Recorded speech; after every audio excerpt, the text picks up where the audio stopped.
Ron Kath. I'm the Vice Chair of the Public Services Commission, filling in for our chair this evening. And I would like to, this meeting is being held at the City Council Chambers. We're having this meeting on October 21st, and it's 7 o'clock. So our first order is to please join me with the Pledge of Allegiance. I pledge allegiance to the flag of the United States of America and to the republic for which it stands, one nation, under God, indivisible, with liberty and justice for all. Thank you. With that, our next item on our agenda is the roll call. Could I get the roll call, please? Okay, thank you. The next item on our agenda is the approval of our agenda. Could I have a motion to approve the format of our agenda this evening? We have the motion moved. Second. And second. With that, all those in favor of the approval of the agenda signify by saying aye. Aye. Aye. And those opposed? Motion passes. The next item on our agenda is the approval of our minutes from our July 15th meeting. Do I have a motion to approve those minutes? I'll motion to approve the minutes. Okay, we have the motion moved. Second? I'll second.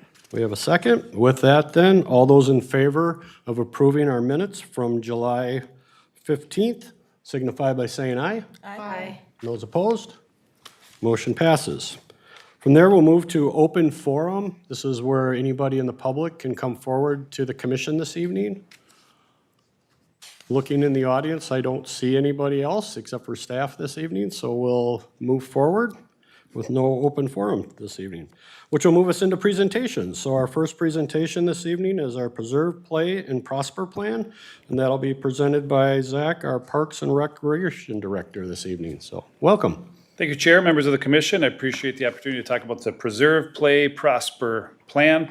Hopefully this isn't the first time you've heard of this plan being that we're discussing tonight, because we've been working really hard to try to educate the public and make sure that they understand before they go to the polls exactly what the questions are and what the opportunities are and what the tax impacts are. So I will go through this rather quickly, but there's going to be plenty of time for me to answer any questions you might have. So it all started with the community telling us that they want more parks and recreation in Cottage Grove. And we hear that in a multitude of ways, whether it's community surveys or feedback at any of our meetings. And also just by the way the parks are used, they are used like crazy. So anytime we build something new, they get used a lot. Anytime we refurbish something, it gets used a lot. A new playground, a new trail, whatever it might be, instant use and a lot of use at that. So we're a very active town. And people are using the parks a lot. So in 2022, we embarked on a journey. It was called the Reimagine Recreation engagement process. So we went out and did a bunch of surveys. We went to a bunch of different events around the community. We did online surveys, Facebook surveys, and all sorts of different ways to try to engage the public. And basically, we got a laundry list of new and improved recreational opportunities that people wanted in the community. Took that list, narrowed it down, tried to implement it into a few main projects, which I will talk about next. So those projects were to upgrade and enhance Hamlet Park, create a new 33.3 acre nature-based park along the river at Mississippi Dunes Park, and then transforming River Oaks Golf Course and Event Center into a year-round recreation destination for all ages. Starting with Hamlet Park, this is our oldest and largest park in Cottage Grove.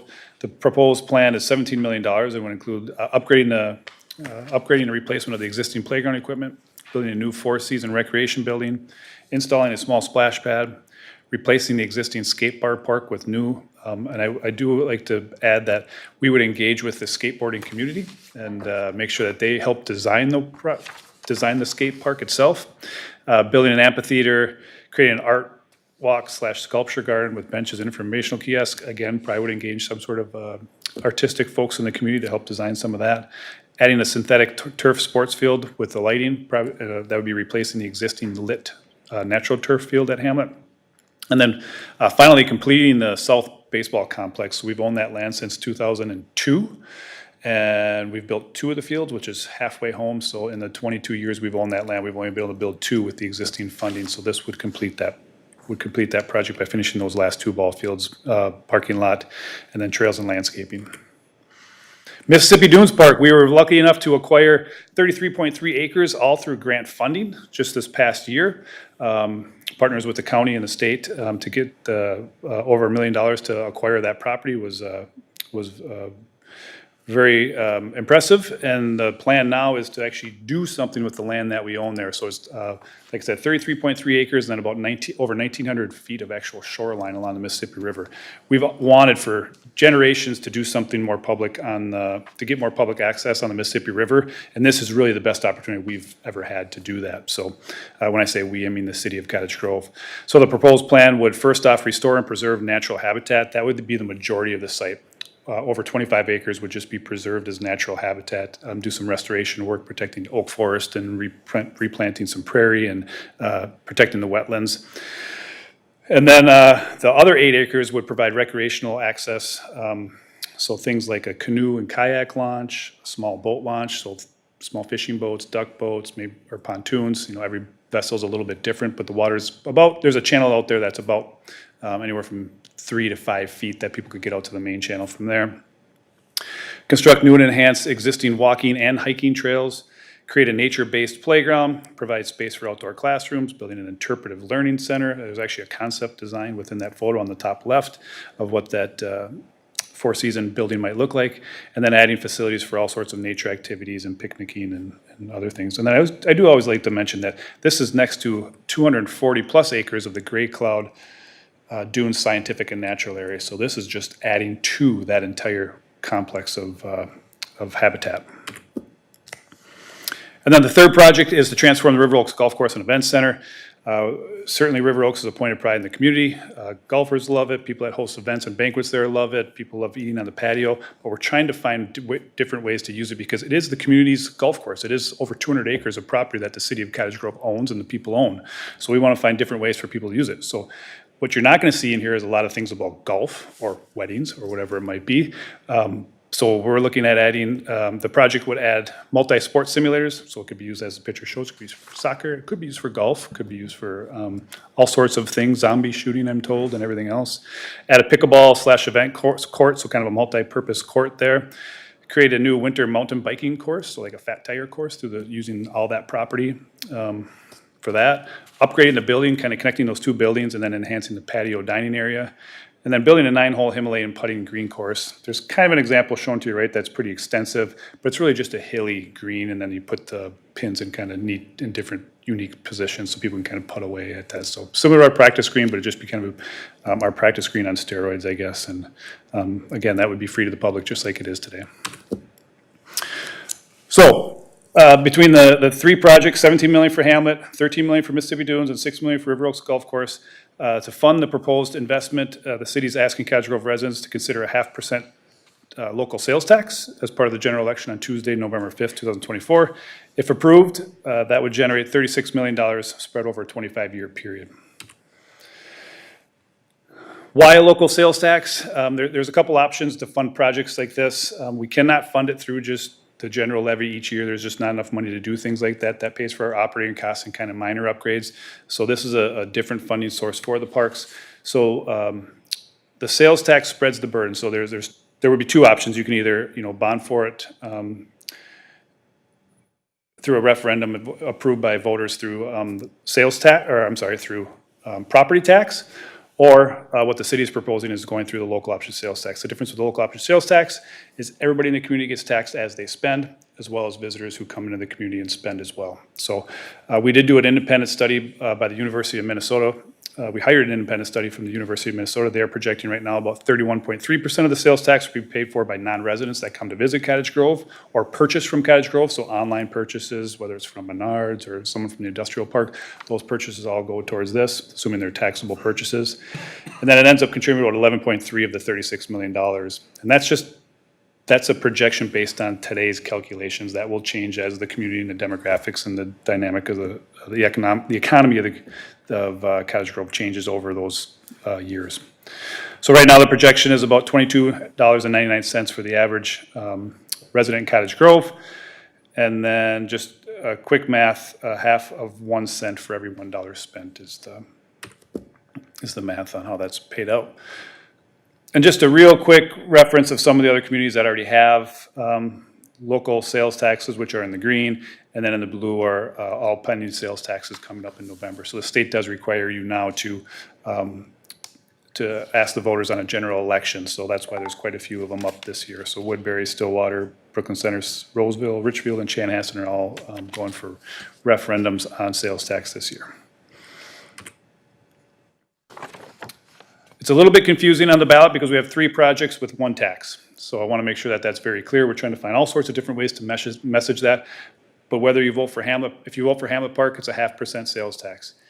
If you vote for Hamlet Park and Mississippi Dunes, it's still just a 0.5% sales tax. If you vote for Hamlet Park, Mississippi Dunes, and River Oaks, it's still just 0.5% sales tax. So want to make that very clear.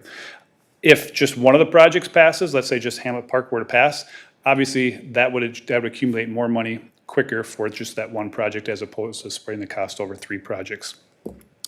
And that's important to know because once the projects are paid for, you have the budgeted project dollars in here. Once those are paid for, the tax has to go away. And these are all state laws. So these are things that the city has no control over.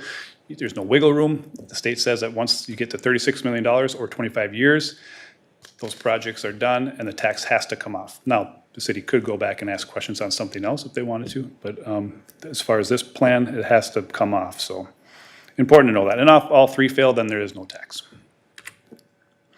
So with that, I will offer to answer any questions you have. And I guess the biggest thing I want to make sure people understand is, one, the website is phenomenal. There's so much information on there and all the frequently asked questions. Almost every question I get is on the website, but I'm always happy to answer them anyways. But very informative. If you got time to look at it, that way if your neighbors hit you up and ask you questions, you can be a little bit more informed. We did a Facebook Live event this morning or this afternoon that if you want to take a look at that, the mayor and I sat down and tried to answer some of the frequently asked questions. So we're trying to make sure that people have an educated vote when they go to the polls. Wherever they vote, and we'll take it from there. With that, I'll stand and ask questions. Great. Stand and answer questions. Well, thank you, Zach. I really appreciate you coming in and sharing that with us. So I'll open it up to the commission if anybody has any questions this evening or comments. Trying to think of how best to phrase this so it makes the most sense to everybody. Makes sense in my brain. Which of the 3 projects is the most expensive? Hamlet Park. So if only Hamlet Park passes, what's the forecasted payoff time frame if, with the 0.5% sales tax? So right now we projected we could bond for, I believe it's about $12 million. So basically we would bond, take out a loan for the first part of the project, which would be about $12 million, and then pay that back as the revenues come in. And then each year we're going to figure out how much revenue comes in. But we think that $12 million, so we would be able to fund the majority of that park. And then I should have also mentioned, it's a good question because I should have mentioned that each project, Hamlet, Mississippi Dunes, and River Oaks, we've tiered all the projects within the projects. So synthetic turf and the playground might be first, the building might be in tier 2. So all those are tiered so that whichever questions get voted, however this all lands out, we'll sit down with council and commissions and kind of figure out what the priorities are and how that works. Hopefully that helps. Yeah, certainly. So in terms of time frame to pay off estimate, like what do you expect? 10 years or something? For the first tier? Yeah, just for like. Yeah, I think we were thinking 5 to 7 years. But really, the first year is almost just developing plans and specifications. Yeah, So, absolutely. Cool. Thank you. Like I was asking purely from ignorance because I didn't watch the Facebook Live event, so that might have answered. Sorry for that. and again, it's hard, Commissioner, that, we're using data from maybe 2 years ago on sales tax revenues, and that's probably different today. So, especially with inflation and everything else, I'm sure that the revenues, well, I'm not going to talk about taxes. Actually, I was going to ask another question about one of your charts. So St. Paul was listed as 1.5% in the green, as green, so they already have a 1.5% sales tax. Is that correct? Correct. And I believe they just passed theirs for improvements to parks and roads, a 1%. Perfect. Awesome. Thank you. I have a quick question. What is the timeline as far as completion of, let's say all 3 projects pass? Is there, is it going to take 5 years, 7 years to implement all of the points? Yeah, thank you, Commissioner, for the question. I don't have a specific answer, but again, I think we would, for sure, we have the top tier projects that we would bond for right away and get those going in the first 5 to 7 years, I would say. And then depending on revenues, hopefully it's not too far after that, we could bond for the next tier of projects and then finally the last tier of projects. I don't know if that's going to be 15, 20, or 25 years, if it's going to take all 25 years for that to happen or not, just because we don't know what the revenues are going to do over the, each and every year. But certainly, within the 25 years, we would want them to be all complete. And I will say, those numbers that are all budgeted in here, they include inflation, escalation, trying to project out in the future. That way, if we can't build some portion of the project for 20 years, we're prepared for that. Other questions or comments?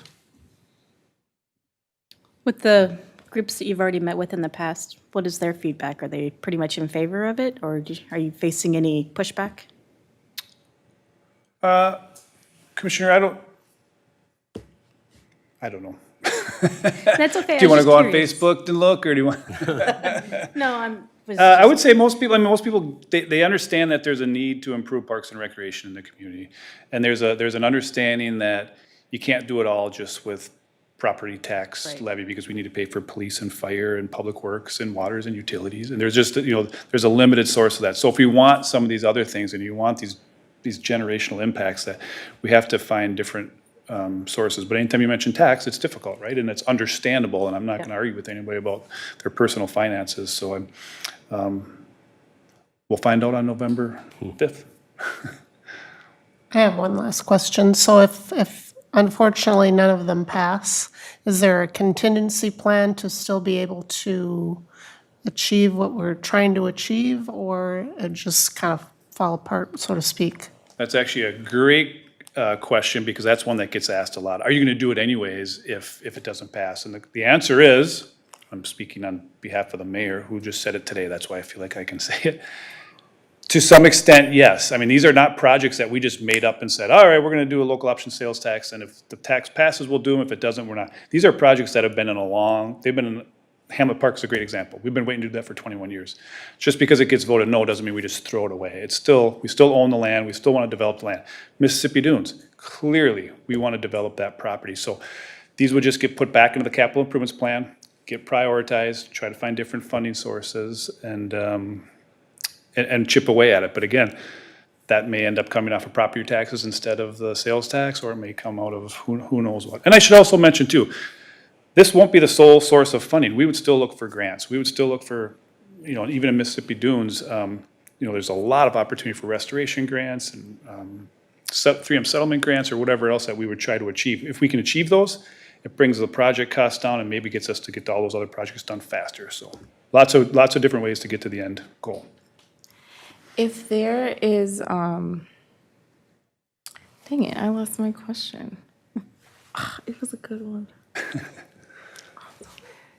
I'm sorry, I forgot. Email Maybe me. you'll think of yours. Yeah. Thanks. Is there a projection with River Oaks specifically that there would be increased revenue to help offset the investment in amenities there? What does that look like financially? Yeah, thank you, Commissioner. Not a lot. Most of the items there are meant to be more free-to-use opportunities, but I mean, things like, the event court, we would have rental fees with that. The simulator, there would be some user fees with that, but we're trying not to interfere with the golf course and event center operations, because it is a profitable operation the way it is, which is also why we don't want, someone paying for a round of golf, they shouldn't have to pay for the investment into a fat tire biking. Their round of golf shouldn't be paying for a fat tire course. So we're trying to keep those a little bit separate. Sure. So not a lot of revenue opportunity, but certainly the more people that use it will just create more activity and more attention. Hopefully they're going to eat there, shop there, drink there, whatever it might be, or maybe pick up golf. Who knows? Okay, thank you. I remember now. So what if, because you said that you guys have projected for inflation and everything like that. So if we have more money than we need for funding, then what would that money be used for? Do we have any ideas for that, or? Thank you, Commissioner. Great question. It is a $36 million cap. Once we collect $36 million in revenue, that tax has to go away according to state law. Cannot exceed it. Important for people to know that. You guys' comm plan was pretty awesome. That newsletter, the newsletter that comes, that was pretty thorough and very educational. I definitely enjoyed it, and I know the neighborhood that I live in did. They all read it and then came and talked to me, so it was good.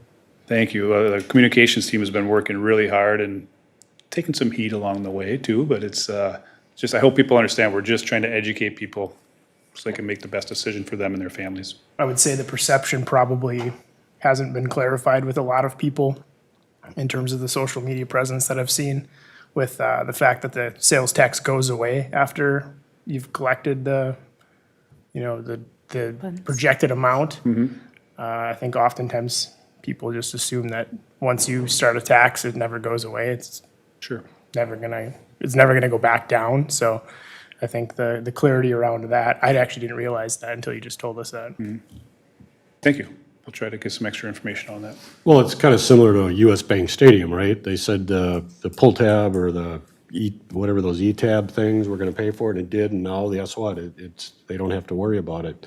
So Zach, the question I have is maybe you could provide some feedback, because again, when I was on the Parks Commission with you, we brought forward a committee of volunteers for our current bike park and helped develop that. What's kind of the difference between the two different types of events then, the summer bike park versus a winter fat tire park? And do you foresee that being an attraction like I know when that thing opened, it just started attracting people from throughout other communities to our community for that bike park. Yeah, thank you, Chair. I think, Vice Chair, I should say. Same thing. I think we engage with the community, and we got a really good fat tire biker right there who happens to be an engineer that would probably help us, help guide some of that conversation and get a good design to make sure that it's going to be usable and exciting for people to use. Yeah, we would engage with the community to try to help build that. And you need, they call them dirt crews, I think, usually with that. But it's a different experience. The bike park is kind of a completely different experience with this fat tire course where you're going to kind of go, that's going to be I think it's a 3.5 mile loop we currently have projected, whereas the bike park's, more stationary with more active jumps and toys and whatever else it is. Right. Okay, thanks. And I too want to echo, I thought I even brought the brochure along that, just communication vehicles like this that have been coming to people's mailboxes and obviously through social media and then the websites and stuff. I really feel that the communication's out there, and if people have questions, they have opportunities to reach out to both yourself and other staff people to do that. And I guess I would ask folks if they still have questions coming to the end, with a couple weeks to go, certainly reach out to our staff to answer those questions so you feel really educated moving forward. Yes, thank you, Chair. Thank you, members of the commission. I've always said, there's no secrets. I'm going to tell you like it is, and then you make your vote. So anytime, email, call, whatever it is, I will answer your question. Great. And then, the other thing that's interesting to me is if I'm very supportive of it, and to me, it kind of helps level set our older parks with our newer parks. Because again, it gets to be this, the haves and the haves not then, just because I live in a new neighborhood, I get a fancy new park.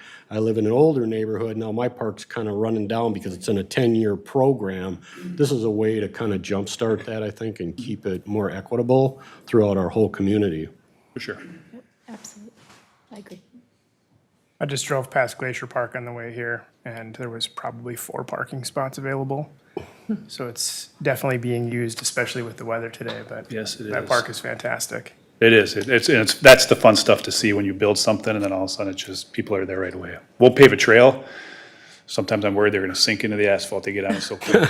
So, yeah, it's fun to see. I have a question. You said that you're going to connect with different communities to create designs. How do people get involved with that? Or do you already have set people that you'll be speaking to help design? Or can anybody from the community be a part of that? Yeah, thank you, Commissioner. A little bit of both. I mean, we have different methods of trying to get people involved, but yeah, we would reach out to the community through social media or whatever it is to try to get people, into a task force of some sort to try to help contribute and give their feedback and expertise in those areas.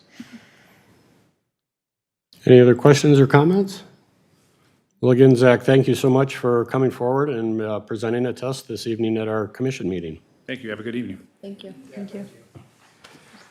Our next presentation is our intermediate water treatment plant update, and that'll be our Director of Public Works. Ryan will be presenting that to us.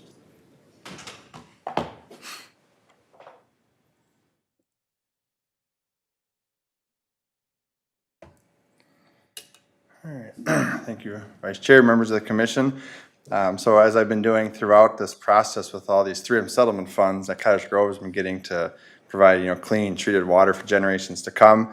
I have a very important check-in tonight because we're working diligently on our intermediate zone water treatment plant, and I'll get into the details of what that means a little later, but this is the larger of 2 treatment plants that's going to serve Cottage Grove for decades and decades, really, and for the foreseeable future, that were funded by that 3M settlement. So as I've talked about before, we had the low zone water treatment plant. That's really treating all the water kind of south and west of Highway 61.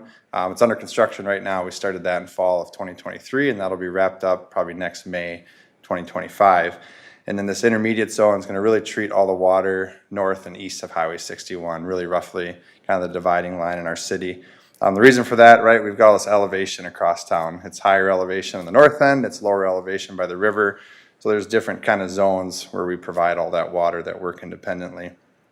One thing I always like to mention is you hear a treatment plant under construction, so what's happening right now. But in this intermediate zone, we have 5 temporary water treatment plants that we've been building up over the years. The final 2 actually came online this past summer. One was close to the archery range, if you know where that's at. The other one was right across from the splash pad. So we've continued to provide fully compliant treated water to our residents, even as things have gotten more strict over the years with the state and federal health and EPA departments. So I always like to mention that, right? Our water is clean, safe to drink right now, and this is just our permanent solution. So looking at this overall map of Cottage Grove, there's a lot of words and a lot of detail I won't get into, but the main thing is that bluish area, kind of colorblind with blue and purple, but pretty sure bluish area and the orange areas, that's the area that's going to be treated by this new water treatment plant. That green area and then the red, which is the river zone we call it, those are the ones being treated by that low zone plant that's under construction. And where this is going to be located is actually right behind the central fire station. We've got a couple of what we call ground storage tanks, so they're water towers along 81st Street, right by the archery range. And this is where this treatment plant has to go. Right now, this is just kind of an open space. Not used for anything specific, but it is kind of parkland today. And the reason it has to go here is we have 7 wells that are kind of right around this area, really close to this treatment plant. And they all come together into one water main going directly to here to these water towers. So we can basically intercept that pipe and put it into the treatment plant. Because that's the way you have to do it. You have to centralize everything. We're very fortunate that we have that. Some other communities in this 3M settlement, they're having to spend of the settlement money tens, if not hundreds of millions of dollars to connect all their wells to a single point. We actually had that already, just the way it was developed over the decades. So we're very fortunate. There are 2 wells, one in by the splash pad and one more up by Sunny Hill Park that we have to connect down to here, because this will treat 9 wells in total. But otherwise, those other 7 come to here. And we have been planning this for quite some time. I mean, I think basically in 2017, when these issues really came up, we kind of knew this was coming at this location. And I'm here tonight because we've really started our public engagement process, which I'll talk about more, where we had an open house with this neighborhood. So we want this commission to be informed on what we're doing, how we're doing it, and kind of the schedule. So if you get questions in the public, you're able to answer them. So that area in blue, that will be the treatment plant itself. So you can see the fire station just north of it. So it is larger than the fire station. So it will be, a very big structure that we have to put in there. It kind of works pretty nicely because that's kind of a little bit of a valley between the water towers and the fire station. So we can kind of work with that valley to keep this building from getting too tall. It'll have a pretty similar height as the fire station itself, so it won't be too, daunting or overpowering for that neighborhood. And you can kind of see proposed playground. There's a little park component to this that I'll talk about at the end. Because we are using existing city parkland, we are requesting that the state basically pay back the value of that land, because you're kind of losing park space, right? Which is very important. We have to build these treatment plants, but we really don't want to lose that park space forever. So we're going to be asking, we did an appraisal, and they'll be paying that value of the land, which we're then going to reinvest into this park. So the Parks Department is actually working on a master plan right now to kind of enhance this whole area from those park components, since we're building this treatment plant here. Here's a rendering of what it's going to look like. We're trying to mimic the fire station pretty well. This is more of a residential area. We of course can't make it look like a home, but we want to have it pretty aesthetically pleasing. And like I said, match that fire station architecture that we have today. The low zone plant, we built that right in the business park. Obviously there we could kind of match into those businesses that were in that area, but this will be just a little bit nicer. That reddish color is an actual brick, and we'll have limestone accents as well. And then that kind of darker brown, the taller panels, those are like tip-up concrete panels, kind of like the Hero Center is right over here. But it actually, you cast like a brick face into the concrete, so it's very cost-effective, very low cost, but it gives it a really nice finish and, you know, pretty appealing to that neighborhood because it's obviously a big change for them to have this treatment plant there. The general height's about 32 feet tall, so it is a pretty tall building, but that's pretty similar to that second story of the fire station, so it'll match, you know, pretty well and not stand out any more than that does. Here's just some other elevations. You can see we tried to incorporate, you know, more windows, some awnings, just some things to make sure it, you know, doesn't look too industrial in a largely residential area. The next three, I won't get into the details. These are kind of the different floor plans, but I just kind of want to talk in generalities about what this facility does. So this is the basement. So in that valley, there's a really deep basement of all the concrete. You'll actually see this concrete being poured for probably a year and a half before this building gets out of the ground. And these are very large tanks as the water kind of flows through the plant and does its business. So rather than burying all this in the ground and having the pipes buried in the ground, which we can never get to again, we have them all in a basement, so there's really good maintenance. So it's really good for long-term O&M of this facility that we're not having to dig up concrete floors and things like that if we have a water main that breaks or something along those lines. So that'll be really good for us in the long term. The main floor plan, the water is going to flow through the plant from kind of the upper left corner to the bottom right. So in the upper left, we have a lot of iron and manganese in our water. You probably see that when we do flushing twice a year. The water gets turned up and dirty because right now we don't remove that iron and manganese. We don't need to. The levels aren't high enough to require it, so it kind of settles out in all our water mains. It's more of an aesthetic issue. Well, the trouble is when we treat for PFAS, the way we do that, that iron manganese is very hard on that treatment process. The way we do it, there's basically the big filters I've talked about in the past, like a big Brita filter, right, that specially designed to take the PFAS out. If we don't remove the iron and manganese, that stuff will last like a year, and we got to change it out at several $1 million. With removing the iron and manganese, it lasts 6 years. So you can kind of get 6 times the life out of it. So even though there's an expense to take the iron and manganese out of our water, that's going to save a lot of money in the long run for the city. So that's a good benefit. So that far right corner, you can see in real small words, PFAS treatment, that's where you just have these big tanks. They're just big 12-foot diameter, 20-foot tall tanks that the water flows through. And what's nice is this is a very quiet process. It's all enclosed.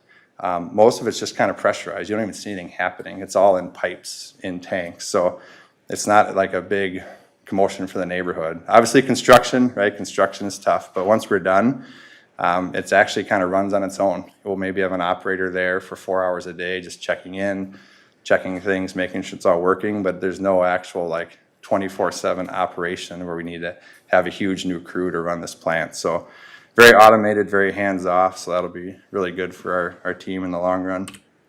And then there is an upper level just where we have some of the control rooms and lab space. And like I mentioned, we also have kind of a park component to this process here. You can see the new water treatment plant in white. And this is working with the Parks Department on, you know, when we get this funding from the state to kind of make up for loss of park space, what are we going to use that for? So one is proposed to be a playground by the fire station. That actually was part of the Central Fire Station project back when it was going to be built, but just with some funding challenges, it had to be cut. Because really on this end of town, there's not really a neighborhood park in this area. So it's not meant to be some big, huge park with a big regional draw, because obviously there's not really the parking facility for that. It's just meant to be a neighborhood park. So we'll connect trails into the different neighborhood areas so people can walk to it.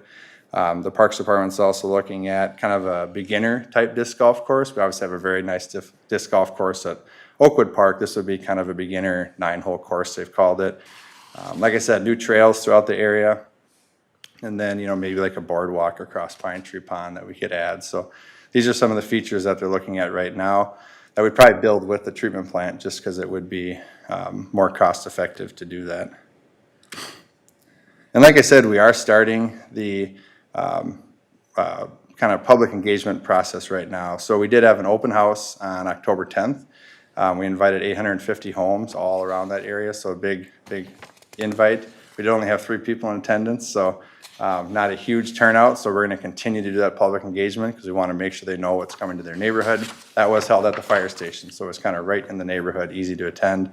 Tonight, we have the Public Service Commission meeting. We'll be at the Planning Commission meeting on Monday night, just because we are going to get like a site plan approval that is required with our code from them. Be at City Council on November 20th, and then we'd be bidding it in March of 2025, and then begin construction next summer, and then probably 2.5 years of construction, so complete in late 2027. So it is a little bit of a longer process, and right now we're estimating about $100 million for this plant, so by far the most expensive thing. Our current most expensive project in town is $40 million for the low zone plant, so we're very fortunate to have that 3M settlement funding, so this is all being paid for, not by the taxpayers, not by the water users in town, it's all by the 3M settlement, so that's a very fortunate thing for us. One other component we're working with is with the fire station directly. One thing I wanted to kind of show, and I think I'm going to go back, I want to talk about the schedule quick, but we have a little bit of a challenge where we can't turn around semis on the site, right? There's just not the room. So when we do have to do semi-traffic to like deliver new treatment media, we're actually going to drive through the building and then go out through the fire station. There's that kind of loop around the east side of the fire station on this image, and then we're going to build a new road out to 80th. Now, we're working very closely with the fire station because we do not want to impact them in any way, right? We don't want a semi coming through their back road right when an ambulance is trying to, let's say, get moving and go on a call. So that's really working closely hand in hand with the fire chief, the deputy fire chiefs, and we actually met with a bunch of the fire team itself to talk about this. So there is some money that we're gonna have to spend to maybe make that road a little bit wider, because we want to be able to have two-way traffic on that fire station driveway. So if we have traffic, fire trucks, ambulances can still get through. So that's one thing I'd like feedback on, from the commission. I think we want support from the community that we cannot impact that fire station in any way. There might be questions on why are we investing 3M settlement money on a fire station property, but we're pretty strongly firm that we have to do what we can do to not hamper that fire station in any way. Even a 5-second delay in an ambulance, right, is not something we can have. So that's a big part of this project. And overall, a cost savings. If we had to find a way to turn semis around on this property, we'd be spending much more money than we are to make that fire station property kind of work for us. So I think that's one thing I'd like some feedback. We're not looking for any formal approvals tonight from the commission, but we do want feedback if you have any questions, and making sure there's support for that part of it as well with the fire station. And with that, schedule-wise, I talked through that already. We would probably have more public engagement over the winter, just like updates to the neighborhood. We have a really great website and a story map that kind of talks through all this that we provided to folks. And we would do like another neighborhood meeting before construction starts as well. With that, I'll stand for any questions. All right, thanks, Ryan. With that, then I'll open it up to commissioners for any comments or questions. I have a question about the entrances. Will people from the public be able to enter these as well? Like, if they find out that, oh, maybe this is a shortcut, will they be able to have access to that, or will it be closed off at any point? Yep, that's a good question, Commissioner, because it is kind of another cut throughout the neighborhood. So we are looking at kind of an actual controlled access gate with like a badge to get in off of 81st Street and to go onto the fire station property, just so there's no confusion there as well. And actually thinking of access with that playground so close to the fire station, we're actually looking at kind of a fence to separate those two. We don't want, and this is more in the parks territory, but I'm trying to think through that. We don't want children, like a fire station, right? I want to go into the back of the fire station and see the ambulance. So we'll have some more decorative fence to separate those two uses, just so it's not impeding the fire station as well. Go ahead. I have a few questions. Yep, Again, I'm a little naive on this topic, so sorry if they're silly questions. no problem. I'm leveraging a little bit of my experience back from when we built Walmart. So that was a big impact to the neighborhood that was right behind them. So there was a lot of concern at that time regarding noise, construction noise and beeping noise. And I'm curious, because this is right next to another neighborhood. So like the backup beep or the construction, or you said 1.5 years or so of laying down cement, Yep. concrete. Are there going to be hours put in place for construction timing? Yep, that is a great question. So we would adhere to all of our city construction hours, which are 7 a.m. to 7 p.m. Monday through Friday, 9 a.m. to 7 p.m. Saturday, and no work on Sundays or holidays. I was here when Walmart was built, and I do know that did drive a lot of complaints. And what's nice is because this is a city construction project, we have full control over it. Not that Walmart wasn't trying to control that, but it is hard when it's private. You got a lot of subcontractors. We're very tight on those hours. We don't let them even warm up equipment or anything before 7 a.m. It's 7 a.m., no earlier start. We're also gonna see if we can work to widen that driveway off 80th first, so we can actually get construction traffic off of 80th around the fire station, rather than all of it coming through the neighborhood off of 81st Street. So that's another thing we're trying to work on. Good. Here's my naive question. Oh, no problem. A couple years ago, I went on a tour with the group, and I think it was the wastewater treatment center. Now, this is not wastewater that we're dealing with, right? Nope, that's correct, all drinking water. It's only drinking Just water? drinking Okay, because water, I was yep. making sure that there's no smell or anything that's going to impact the residents. Nope, that is really good to clarify, Commissioner, because when we built that low zone plant, there was a lot of question that, is this a wastewater plant? Because it definitely a different process there in the Right. smells, but all drinking water, all enclosed. So, I mean, it is a big building, but once it's operational, it's a pretty good neighbor.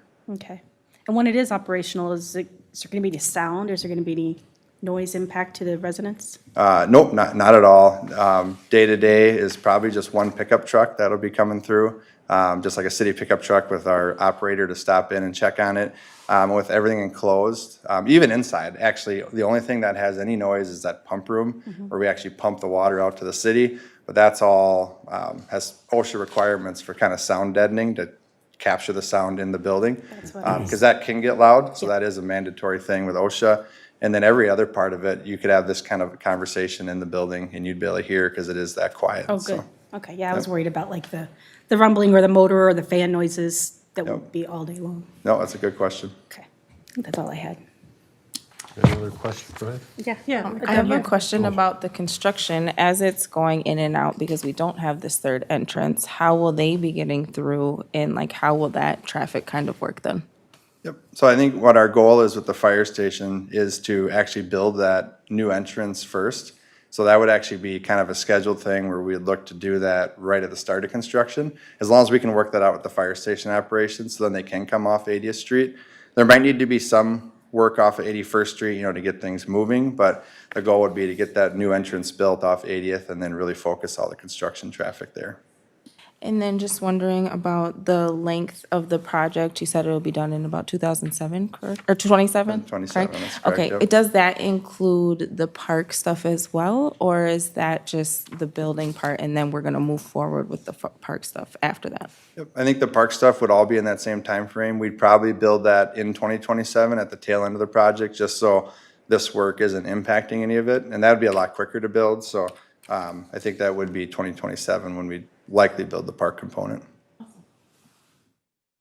Can you talk about the capacity of the water treatment, and would we have room to grow into the future? Yep, that's another great question. So with the way the state works, because obviously they're not trying to just treat Cottage Grove's water, it's the water, Woodbury, Oakdale, Lake Elmo. Our design for the actual treatment right now is 20 years. Obviously, Cottage Grove still has room to grow after 20 years. So there is actually some room to expand this treatment plant right here to kind of get some more growth after that. That low zone plant we talked about, that can really double in size and kind of serve the whole south part of Cottage Grove for full build out. It all depends on how water usage goes over the years. We're really close where this treatment plant would actually serve the rest of Cottage Grove as we grow. There is the potential way down the line, you could have a third treatment plant out in like the east part of town as we grow out east of Old Cottage Grove. That kind of remains to be seen on, how water usage changes over the decades, but we're pretty close. We're really maximizing the space. I should have said we're using a little different type of treatment that's a little smaller in scale, so we can fit more treatment capacity into this building with that goal of hopefully making this our final permanent treatment plant we have to build. Okay, thank you. And then we wouldn't, I was thinking about the basement. So you said that the pipes aren't under, so that if anything was to break, we'd be able to have access to it. So if that does happen, because I don't know how these places work, I'm just imagining water everywhere. So Yep. is there how would that work then if there was a break? Yep, good question. So it's pretty rare for something to happen, but if it were, there's all sorts of different alarms, flood alarms that go off and warn us right away.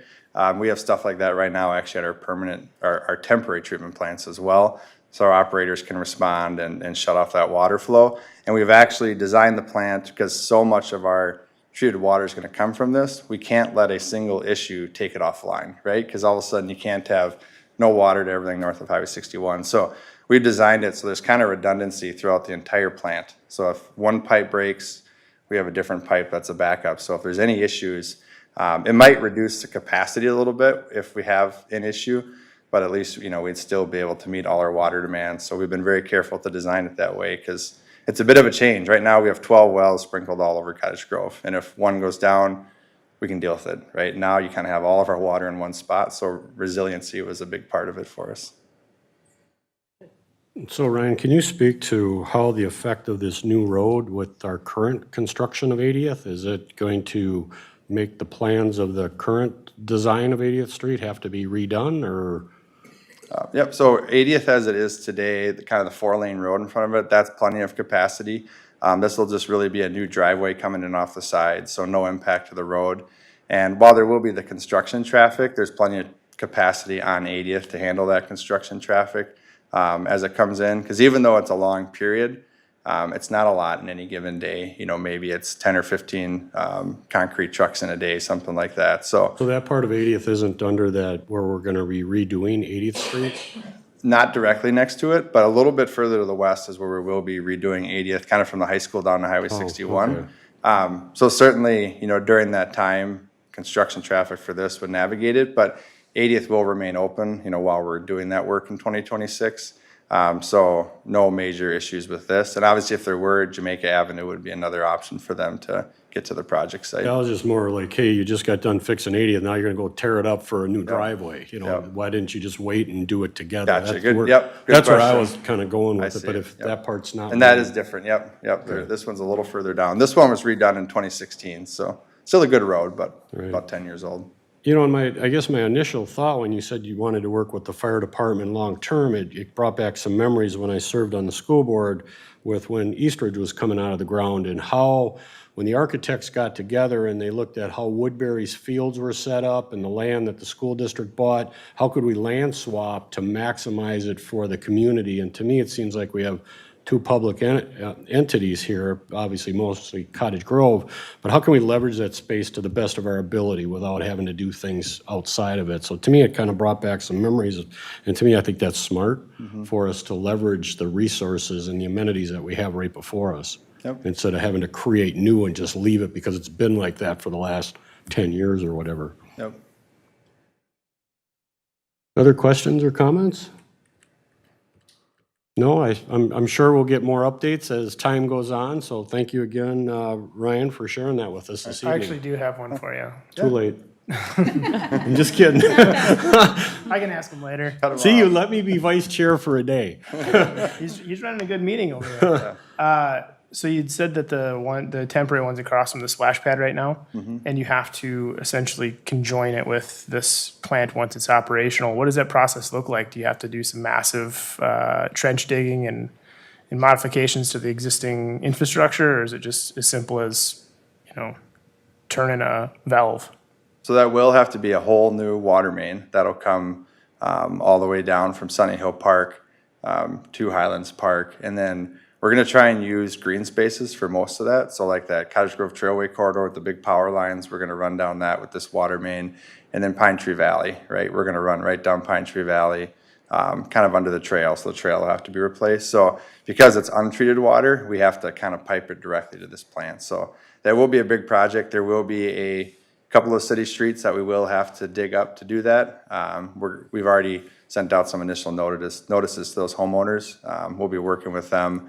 There won't be any assessments, any road assessments, right? Because the road's being dug up just for this water main, not for road maintenance. So, but that'll happen in 2025, summer of 2025, and that'll be a separate project that we'll do.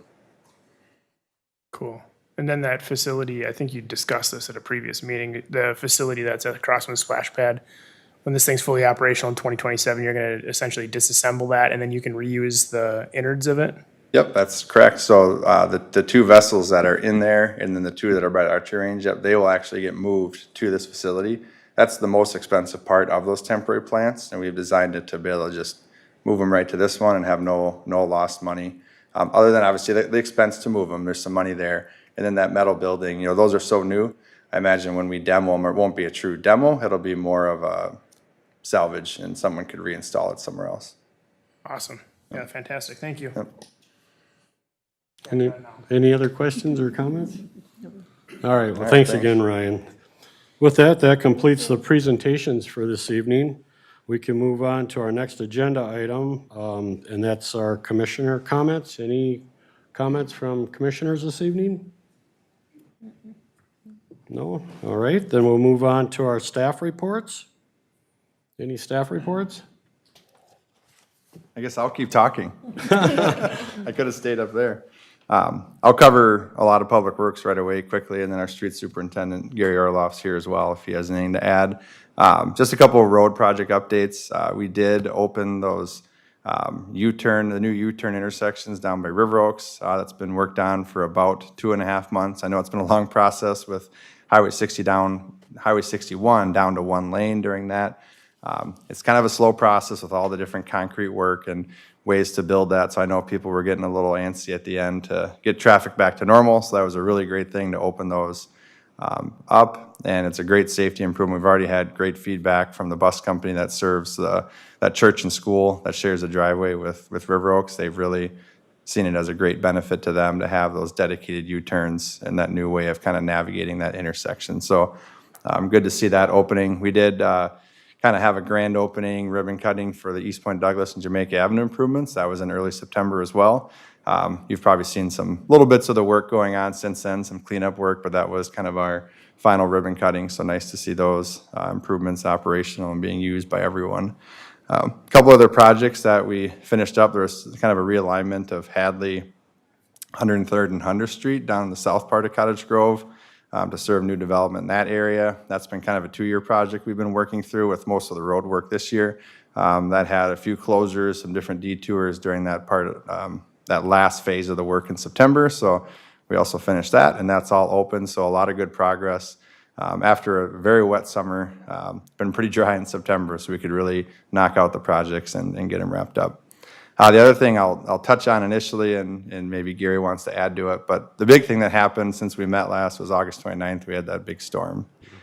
We had the downburst. You've maybe heard about it. We had 80-mile-an-hour winds, at least 80-mile-an-hour winds. The National Weather Service is saying on that evening of the 29th, and that was a big tough night. So we actually had our emergency operations center open here at City Hall. So we had about 30 staff here with police, fire, EMS, public works, all the different supervisors were here.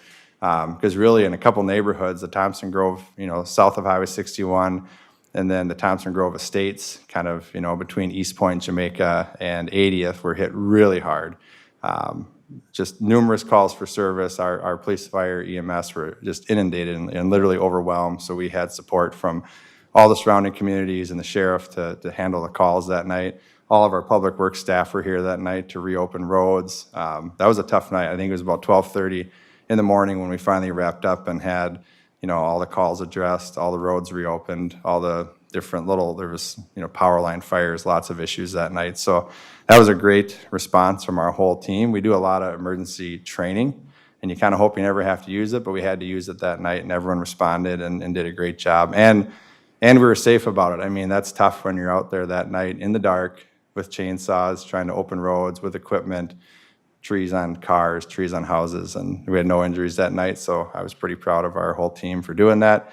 Then it started the cleanup, and we had about a month of picking up trees and doing all that work, which we actually reached out to our surrounding cities from the Public Works Department. So Egan, West St. Paul, Burnsville, Newport, and Washington County all helped us with that cleanup effort throughout September. So that was a big project, and more to come with different parts of it, with replanting trees and kind of doing the final cleanup. But kind of good to see everyone come together and manage that big storm we had. So with that, I'll turn it over to Gary. Good evening. So yeah, like Ryan said, that we were pretty busy, 4 to 5 weeks. We just finished that up. So now we're prepping for winter time. So we're out patching roads, trying to get everything buttoned up for that. Our stormwater crew is out doing inspections, catch basins, ponds. We're out mowing ponds, mowing right-of-ways back for winter preparation. This Wednesday, we have our annual plow meeting, so we gather all divisions together and go over new assignments, what we're plowing. Friday, we actually start putting front plows on the big trucks. Saturday, we actually have people coming in and to assemble all these trucks, so our goal is always by November 1st to have everything up and running. Like Ryan said, we had a lot of trees down, so we had to backfill them stumps. A lot of them were uprooted. We had about 50 trees uprooted. We just pulled them out and filled them with dirt, hydro-seeded them. In the springtime, we'll go out and grind those stumps down, and that's when we'll start the replanting process. The other thing, we've been out for about 2 weeks now. We'll have 3 sweepers out, and until the first snow, we'll be sweeping pretty heavy. So one thing good for residents to know is we don't want them blowing their leaves in the street, so pick them up, bring them down to the compost. That's pretty much where we're just prepping to get everything buttoned up for winter time. So, any questions? Any questions or comments for either Ryan or Gary? All right, thank you. Yeah, thank you guys for your team. It was incredible, as a resident to be able to, and then the communication I thought was awesome. Of, hey, by October, blah, blah, blah, put them on your boulevard and we'll come take care of it, and you guys did, so thank you so much. All right, with that, we'll move on to our council comments. We have Councilman Thede with us this evening. Any comments, Dave? Well, a couple things maybe. We did hire a new communications manager, Phil Jentz, who actually grew up in Cottage Grove and has his PhD from Park High School, Park High diploma. But so he's kind of getting up and going and getting used to things. A couple other things that got done. Pretty much got like labor contracts and everything. Just about everybody got labor contracts this year, right? Let's see, we got some other things that in terms of public safety, DWI traffic safety officer grant agreement we got passed. We got some cardiac monitors, AEDs, ventilators. We authorized the putting out a PO or the order for public safety vehicles for that are on the budget for next year, and just working on the budget and so forth. Let's see, what else? Did I miss anything else? I think the budget's a big one. You guys have any questions? Any questions for Councilman? No, we're gonna let you off the hook easy this evening. There you go. With it, that brings us to our last item on our agenda. That's the adjournment. Can I have a motion to adjourn our meeting? A motion? Do I have a motion? Do I have a second? All those in favor of adjournment, say aye. Aye. Those opposed? We are adjourned. Thank you so much.